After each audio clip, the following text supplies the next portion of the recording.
Question number 21 നോക്കാം. Critically evaluate state of infrastructure during colonial period.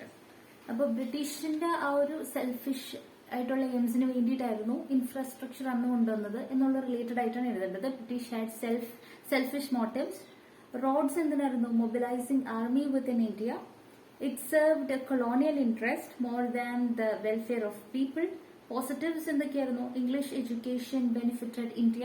ഇങ്ങനെ പിന്നെ എന്തൊക്കെയും കൊണ്ടുവന്നു എന്നുള്ളത് പോർട്സ്, പിന്നെന്താണ് ടെലഗ്രാഫ്സ്, അതൊക്കെ ഇവർ കൊണ്ടുവന്നതാണ്. ഈ റെയിൽവേസ് കൊണ്ടുവന്നത് ഇവരാണ്. അങ്ങനത്തെ പോയിന്റ്സ് ഒക്കെ വെച്ച് നമുക്ക് ക്രിട്ടിസൈസ് ചെയ്ത് ഇതിനെപ്പറ്റി എഴുതാം. Question 22. Explain the initiatives taken by government for the formation of human capital in India with special reference to education and health. അവിടെ നമുക്ക് എഴുതാൻ പറ്റിയത് ഹ്യൂമൻ ക്യാപിറ്റൽ ഫോർമേഷന്റെ ചാപ്റ്ററിൽ നിന്ന് ക്രിട്ടിസൈസ് ചെയ്ത് അവർ കൊണ്ടുവന്ന, അതായത് ക്രിട്ടിസൈസ് ചെയ്യേണ്ട, ഗവൺമെന്റ് കൊണ്ടുവന്ന കാര്യങ്ങൾ. അതായത് major part of investment in education and health comes from central government, state government and local government, അങ്ങനെയൊക്കെ പറഞ്ഞിട്ട് എഴുതാം.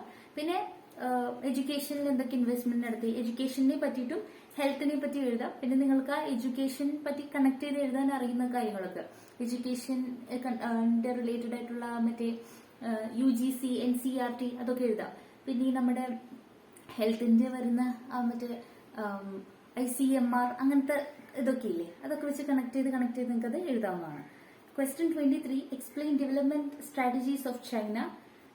അവിടെ എന്തൊക്കെയാ? Reforms initiated in 1978, Great Leap Forward എഴുതാം. എസ്റ്റാബ്ലിഷ്മെന്റ് ഓഫ് ഇൻഫ്രാസ്ട്രക്ചർ എഴുതാം. ഇനീഷ്യൽ ഫേസിൽ എന്തൊക്കെയായിരുന്നു അവർ ഇമ്പോർട്ടൻസ് കൊടുത്തിരുന്നത്? അഗ്രികൾച്ചർ, ഫോറിൻ ട്രേഡ് എന്നൊക്കെയായിരുന്നു. ഇങ്ങനത്തെ പോയിന്റ്സ് ഒക്കെ നമുക്ക് അവിടെ എഴുതാം. ചാപ്റ്റർ 10ലെയാണ് 23ത്തെ question 23. Then 24. Distinguish between sampling errors and non-sampling errors. എന്താണ് സാമ്പിളിംഗ് എററിൽ വരുന്നത്? Difference between sample value and actual വാല്യൂനെയാണ് സാമ്പിളിംഗ് എറർ എന്ന് പറയുക. അതല്ലെങ്കിൽ difference between actual value of a parameter of population and its estimate, അത് എഴുതാം. പിന്നെ നോൺ സാമ്പിളിംഗിൽ എന്താ എഴുതാം?